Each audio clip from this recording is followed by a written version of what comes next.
안녕하십니까. 저는 건국대학병원의 유방암센터를 맡고 있는 유방암 전문의 노우철입니다.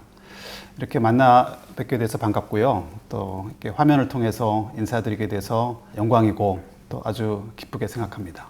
오늘은 간단하게 제 소개하고요. 또 우리나라 유방암의 현황, 또 왜 이렇게 빨리 증가하는지, 또 어떻게 대처해야 하는지 이런 내용을 간단하게 말씀드리겠습니다. 저는 1996년부터 원자력병원에서 한 25년간 유방암 환자들을 수술하고 진료했습니다. 그동안 한 5,000명이 넘는 유방암 환자분들을 진료하고 수술했고요. 2015년부터는 한 3년 반 동안 원자력병원의 병원장을 맡아서 일했습니다. 원자력병원은 공공기관이기 때문에 또 공공기관의 장단점이 있지만 또 공공기관 특유의 잦은 그런 파업이나 또 만성적인 적자로부터 좀 벗어나는 그런 성과를 이루기도 했었습니다. 제가 25년간 같은 병원에 계속 근무를 할 수 있었던 그런 근간은 제가 유방암 환자분들을 그곳에서 진료하면서 또 저도 성장을 했고 또 제가 하고 싶은 것들을 그 안에서 이루었고 저도 어떤 병원과 기관의 발전에 또 작은 기여를 하고 있다는 그런 생각이 가장 원동력이 되었던 것 같아요. 그래서 이렇게 익숙한 곳을 또 떠나서 새로운 곳에서 일하는 것은 쉬운 결정은 아니었지만 새로운 곳에서 새로운 사람들과 같이 일을 하고 또 환자분들을 진료하고 싶은 그런 생각도 사실 있었습니다. 저는 9월 1일부터 건국대학병원에서 진료를 시작했는데요. 지금 한 달 정도 됐는데 그동안 느낌은 병원이 굉장히 밝고 건강하다 이런 느낌이었습니다. 직원들도 굉장히 적극적이고 밝은 태도로 환자분들이나 직원들을 대하고 저도 굉장히 적극적으로 도와주려는 그런 느낌을 받았고요. 당연히 또 환자분들의 진료에도 많은 좋은 영향을 주었을 걸로 생각을 합니다. 학문적으로는 그동안 제가 이루었던 거를 대표하자면 우리나라 최초로 다기관 그런 임상 연구를 제가 주도해서 발표를 했었는데요. 아스트라 연구라는 건데 간단하게 말씀드리면 우리나라 유방암의 특징은 젊은 환자분이 많다는 겁니다. 폐경 전 젊은 유방암 환자분이 많은데요. 이분들이 항암 치료를 하게 되면 상당히 많은 분들이 난소 기능이 떨어져서 폐경이 오게 됩니다. 폐경이 오는데 항암 치료 후에도 폐경이 오지 않거나 또는 폐경이 됐다가 다시 난소 기능이 돌아온 분들에게 추가적으로 난소 기능 억제제를 투여하는 것이, 그러니까 난소 기능을 억제하는 것이 재발을 막아주는 데 도움이 되는가에 관한 연구였고요. 우리나라에서 한 36개 기관이 한 7년에 걸쳐서 연구를 진행했습니다. 그래서 폐경 전 여성이 항암 치료 후에 난소 기능이 남아있을 경우에 한 2년간 추가적인 난소 억제제 투여가 환자의 재발을 막는데 도움이 된다는 그런 결과를 저희가 얻어서 발표를 했습니다. 이 사진은 아스코에서 2018년 제가 발표를 했던 사진인데요. 미국의 시카고에서 아스코 애뉴얼 미팅이라는 건 이제 미국의 임상 종양학회 미팅인데요. 암의 올림픽이라고 생각하시면 될 겁니다. 전 세계 5만 명들의 가까운 유방암 전문인들이 모여서 하는 행사인데 제가 이 자리에서 메인 스타디움에서 이 내용을 발표하고 또 패널 디스커션에 참여를 하고 했었는데요. 이게 어떤 의미가 있냐면 이미 위암이나 간암 같이 우리나라의 많은 암은 우리나라 의사들이 이미 세계적인 리더의 역할을 하고 있는데 사실 유방암은 오랫동안 서구의 병으로 인식이 되어 왔죠. 서구에 워낙 많고 또 워낙 잘된 스타들이 많기 때문에 우리나라는 그런 가이드라인을 따라가는데 급급한 사실 그런 실정이었는데 우리나라에서 어떤 최초로 그런 치료 방침을 결정하는 연구죠. Practice Changing Study라고 하는데 그런 치료 방침을 결정하는 연구를 저희가 해냈다라는 데 의미가 있는 것 같고요. 이렇게 아스코 메인 스타디움에서 우리나라 의사가 우리 결과를 발표하고 패널 디스커션에 참가하고 했던 거는 제가 처음인 것 같습니다. 그리고 2018년, 2019년엔 한국유방암학회 제2사장을 했었고요. 또 기간 동안에 2018년, 2019년 글로벌 브레스트 캔서 컨퍼런스 세계 유방암학회를 조직위원장을 맡아서 유치를 했었고 또 굉장히 성공적으로 잘 마쳤습니다. 그래서 이러한 이유 때문에 작년에 대한암연구재단에 저희 은사님이시죠. 김진복 선생님이 만드신 김진복 암연구상을 수상한 적도 있었습니다. 제 얘기는 그만하고요. 오늘은 유방암의 전반적인 얘기에 대해서 잠깐 말씀드리겠습니다. 이게 개인데요. 암을 이제 캔서라고 부르는데요. 그 어원은 개입니다. 개 하면 떠오르는 이미지가 일단은 좀 흉악하고 생긴 것도 좀 이상하고 딱딱하잖아요. 그러니까 대부분의 고형암은 이렇게 자라면서 딱딱해지는 경향이 있죠. 그리고 개의 특징 중에 하나가 어디로 갈지 모른다는 거죠. 옆으로도 갔다가 앞으로도 갔다가. 그러니까 이런 성질이 암도 일단 어느 정도 자라면 어떻게 퍼질지 모른다는 그런 성질과 좀 비슷하기 때문에 옛날부터 암을 개에 이렇게 비유했었습니다.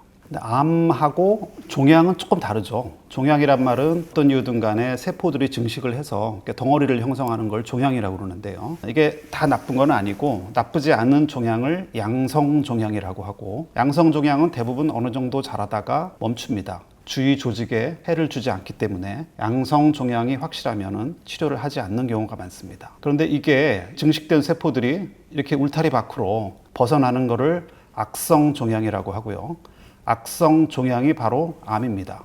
그러니까 악성 종양과 암은 같은 뜻입니다. 어떤 분들은 종양이라고 그러면은 양성 종양이냐 음성 종양이냐 이렇게 물어보는 분도 계시는데요. 음성 종양이란 말은 없습니다. 그러니까 악성 종양과 암은 같은 뜻이라고 생각하시면 됩니다. 정상적인 세포가 어느 날 갑자기 암세포로 바뀔 수도 있겠지만 조금씩 세포가 변형을 일으키면서 암으로 발전하게 되는데요. 정상적인 세포가 조금 이상소견이 보이고 그 다음에 이게 조금 진행이 되면은 상피내암이라고 하는데요. 상피내암이란 말은 암은 암이지만 그 암세포가 그 울타리 안에 갇혀 있어서 다른 장기로 침범하지 못하는 상태를 얘기하고요. 영기암, 제자리암 다 같은 뜻입니다. 이때 발견하면 치료 성적이 가장 좋겠죠. 그 다음에 조금 진행된 암이 있고, 암의 가장 무서운 점은 제자리에서만 자라는 게 아니라 다른 장기로 퍼진다는 거죠. 이걸 전이라고 그러는데요. 주위에 있는 조직으로 바로 퍼지기도 하고, 그 주위에 있는 임파선으로 퍼지기도 하고, 또 더 무서운 거는 혈관을 타고 다른 장기죠. 그러니까 간이나 폐나 뼈나 또는 뇌나 이런 데로 퍼지기도 합니다. 이렇게 퍼진 거를 전이성암이라고 그러고요. 이런 전이성암이 바로 4기에 해당하는 거죠. 유방암도 마찬가지입니다. 이게 정상 유관입니다. 젖이 나오는 유관에서 대부분의 유방암이 생기는데요. 조금씩 세포가 증식을 하게 됩니다. 이때는 나쁜 건 아니죠. 그런데 이렇게 증식을 하면서 세포들이 변형을 일으키게 됩니다. 비정형 유관 증식 이렇게 얘기하는데요. 2단계부터 사실 병입니다. 2단계부터는 제거를 하는 게 원칙이고요. 그 다음에 이거는 암세포인데요. 암세포가 있지만 이렇게 울타리 안에, 상피세포의 울타리 안에 갇혀 있는 거를 상피내암이라고도 하고, 말씀드린 대로 영기암이라고도 합니다. 암이지만 다른 장기로 전이하지 못하는 상태를 얘기하고요. 일단 이렇게 세포를 뚫고 울타리를 뚫고 암세포가 나오면 그 다음부터는 이게 어디로 갈지 알 수가 없습니다. 우리나라의 유방암이 굉장히 빠르게 증가하고 있다는 얘기는 다 들어보셨을 텐데요. 빨간 그래프만 보시면 됩니다. 이렇게 굉장히 빠르게 증가하고 있습니다. 지금 20년 사이에 거의 4배, 5배가량 유방암 환자들이 증가했는데요. 전 세계적으로 유례를 찾아볼 수 없을 정도로 굉장히 빠른 숫자로 암이 증가하고 있습니다. 나쁜 소식이지만 또 좋은 소식은 그만큼 또 완치의 가능성도 점점 높아지고 있다는 건데요. 또 우리나라 유방암의 특징은 젊은 여성이 상대적으로 많습니다. 40대, 50대가 가장 많은데요. 그 패턴은 거의 10년, 20년 동안 변하지 않고 그대로 유지되고 있습니다. 이거는 미국같이 서구의 국가는 40대 유방암이 별로 없고요. 50대, 60대, 70대 올라갈수록 유방암이 점점 늘어나는데 우리나라와 몇몇 아시아 국가에서만 볼 수 있는 굉장히 특이한 현상입니다. 그렇지만 우리나라의 유방암 환자들도 평균 연령은 조금씩 늘어나고 있어요. 폐경 전 환자들이 조금씩 줄어들고 폐경 후 환자들이 조금씩 늘어난다는 뜻인데요. 좋은 소식 중에 하나는 또 그만큼 또 조기 발견율이 높아져서 0기, 1기, 2기 합쳐서 비교적 일찍 발견되는 유방암이 전체 유방암의 90%를 넘거든요. 이런 유방암 환자들은 또 대부분 완치가 가능합니다. 그러니까 조기 발견하면은 완치가 가능한 것이 바로 유방암이고요. 이 숫자를 보여주면은 1기에서는 거의 96%, 또 2기도 91%, 거의 90% 이상이 0기, 1기, 2기에서 발견되면은 완치가 가능하다는 얘기죠. 그래서 이렇게 조기에 유방암을 발견하신 분들한테는요, 저는 항상 즐거운 마음으로 치료를 받으라고 이렇게 말씀드리는데요. 현대의학이 굉장히 눈부시게 발전했지만 사실 완치를 시킬 수 있는 병은 그렇게 많지 않습니다. 당뇨나 고혈압이나 이런 병들이 완치를 시키는 병은 아니거든요. 이렇게 조절해 가면서 평생 사는 병이죠. 그래서 암을 조기에 발견해서 완치시키는 거는 현대의학이 이루어 놓은 가장 큰 목적이고 쾌거 중에 하나죠. 그러니까 치료 과정은 물론 힘들고 복잡하지만 나는 현대의학으로 완치가 가능한 많지 않은 병 중에 하나에 걸린 운이 좋은 사람이다, 이렇게 생각하시면 훨씬 즐거운 마음으로 치료를 받을 수 있을 거라 이렇게 생각합니다. 실제로 유방암 진단을 받고 나서 그 전에 잘못됐던 습관이나 식생활 같은 거를 고치고 또 치료를 마치고 나서 건강해지고 그런 경우들 많이 보는데요. 영어 표현 중에 blessing in disguise 이런 말이 있는데요. 우리말로 하면은 불행처럼 다가온 축복, 이런 정도로 번역하면 되는데, 아까 말씀드린 그런 케이스들이죠. 유방암을 발견했고 진단받았지만 완치되고 더 식생활 습관도 건강해지고 가족관계나 부부관계도 회복되고 이런 경우도 많이 보거든요. 그럴 때는 정말 이 불행처럼 다가온 축복이란 말이 틀리지 않아 보입니다. 그런데 유방암은 왜 이렇게 빨리 증가할까요? 사실 정확한 원인은 알 수 없지만 크게 두 가지 있겠죠. 유방암의 원인 하면은 선천적인 요인, 즉 유전적인 요인과 그다음에 후천적인 요인 두 가지를 생각할 수가 있겠죠. 그러나 상식적으로 우리나라 여성의 유전자가 10년, 20년 사이에 이렇게 변했을 리는 없잖아요. 그랬을 가능성은 별로 없고 당연히 어떤 후천적인 요인이겠죠. 유방암의 가장 큰 원인은 에스트로겐이라는 여성 호르몬입니다. 유전성 유방암은 사실은 전체 유방암의 5%, 10%밖에 안 되거든요. 가장 큰 원인은 에스트로겐이라는 여성 호르몬인데 결국 여성 호르몬에 노출되는 기간이 길수록 유방암의 발생률도 높아집니다. 근데 현대 여성이 점점 초경은 빨라지고 또 폐경은 늦어지죠. 그리고 폐경 후에도 호르몬 치료, 대체요법 같은 경우를 받는 경우가 많고요. 또 결혼을 잘 안 하거나 늦게 하고, 결혼해도 출산을 잘 안 하거나 늦게 하고, 출산을 해도 모유 수유를 잘 안 하고, 이런 것들이 결국 그 에스트로겐이라는 여성 호르몬에 노출되는 기간이 점점 길어진다는 뜻이거든요. 우리가 그 임신을 하고 출산 또 수유하는 동안에는 여성들이 생리를 안 하잖아요. 그러니까 생리를 안 한다는 얘기가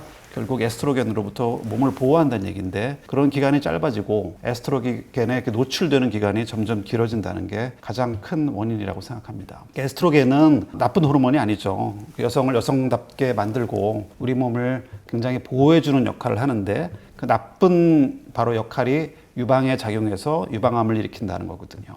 에스트로겐은 굉장히 좋은 호르몬입니다. 여러 가지 우리 몸을 보호해주는 역할을 하는데, 바로 나쁜 게 유방에 작용해서 유방암을 일으키고 자궁 내막에 작용해서 자궁 내막암을 일으킨다는 얘기죠. 그래서 이건 사회적인 현상이고 이거를 유방암 때문에 되돌릴 수는 없는 거죠. 그러니까 유방암 하시는 어떤 선생님들도 그러면 지금 현대 여성들이 20대 초반에 빨리 결혼해서 애들 셋, 넷 낳아서 모유 수유를 해야 된다, 그래야 유방암을 막을 수 있다, 이렇게 얘기하시는 분도 있지만 그거는 현실적으로 불가능하지 않습니까? 그건 사회적인 현상이고 불가능한 일이고, 그 대신에 또 자궁암 같은 거는 오히려 좀 줄은 그런 영향도 있습니다. 진단 전에 또 한 가지만 더 말씀드리면은, 우리나라 유방암이 굉장히 빨리 증가하고 있고 특히 젊은 여성들이 폭발적으로 증가한다, 이런 기사 같은 것도 많이 나오는데요. 사실 그건 정확하게 얘기하면은 약간 오해의 소지가 있습니다. 아까 보여드린 대로 유방암은 굉장히 빠르게 증가하지만 젊은 여성이 더 많이 증가하는 건 아니고 오히려 조금씩 폐경 후 여성들이 많아지고 있습니다. 그건 또 왜 그럴까요? 생각해보면 유방암의 가장 큰 원인은 에스트로겐이라고 그랬잖아요. 근데 폐경 전에는 젊은 여성은 난소에서 에스트로겐을 만듭니다. 근데 일단 폐경이 되면 난소는 더 이상 기능을 못하니까 그럼 어떻게 될까요? 에스트로겐은 계속 만들까요? 아니면 에스트로겐이 안 나올까요? 에스트로겐은 계속 만들어요. 에스트로겐은 계속 나오는데 어디서 만드냐면 난소가 아닌 우리 몸의 다른 곳에서 만듭니다. 대표적인 게 우리 몸의 지방이에요. 그러니까 지방이 많은 비만인 여성은 에스트로겐 분비가 많아지고 또 인슐린의 분비가 많아지고, 그래서 이런 것들이 유방암을 일으키고 암세포의 성장을 촉진시킨다는 얘기죠. 그러니까 잘못 생각하면 유방암 하면은 이제 에스트로겐이고, 폐경이 되면 에스트로겐이 안 만드니까 나는 폐경이 되면 유방암의 위험으로부터 벗어날 수 있지 않나 이렇게 생각할 수 있지만 그건 전혀 그렇지 않고요. 실제적으로 폐경 후에 유방암이 점점 늘어나는 추세에 있고 그 가장 큰 원인이 바로 비만입니다. 특히 폐경 전후에 갑자기 체중이 느는 거는 유방암에 굉장히 큰 위험 요소이고요. 표준 체중보다 10% 늘 때마다 유방암의 발생 위험률이 80%씩 올라간다는 보고도 있거든요.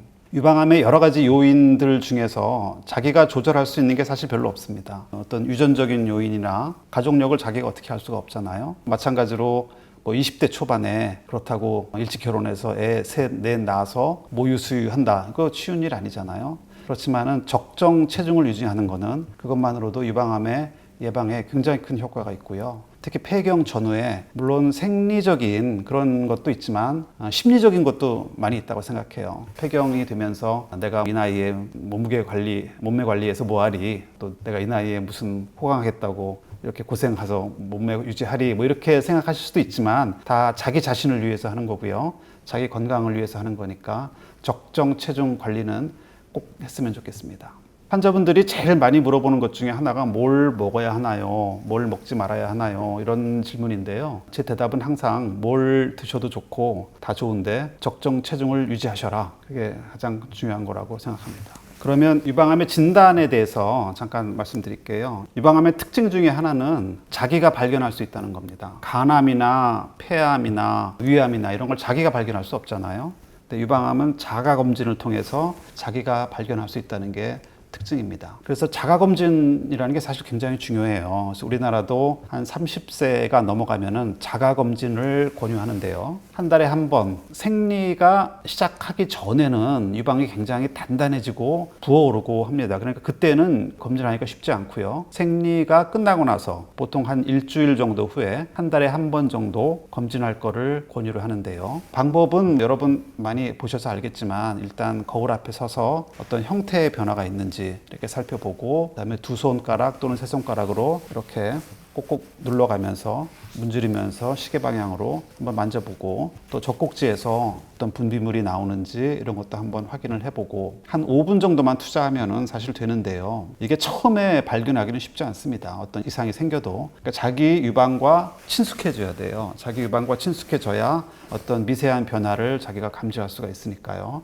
30세가 넘어가면은 한 달에 한 번 유방암 자가 검진할 것을 꼭 권유합니다. 그런데 실제로 이렇게 자가검진을 하는 분들이 참 많지 않더라고요. 제가 생각했던 것 중에 하나는 또 결혼하신 분들은 한 달에 한 번씩 남편이 아내에게 유방암 검진해주기 이런 대국민 캠페인 같은 거 좀 한번 해보고 싶어요. 그래서 본인이 한다는 게 생각보다 쉽지 않으니까 남편이 한 달에 한 번 정도 해주면 또 조기 발견율이 확실히 올라가고 부부관계도 좋아지고 그렇지 않을까 이런 생각이 들어서 그런 대국민 캠페인 같은 것도 한번 해보고 싶은 생각이 있습니다.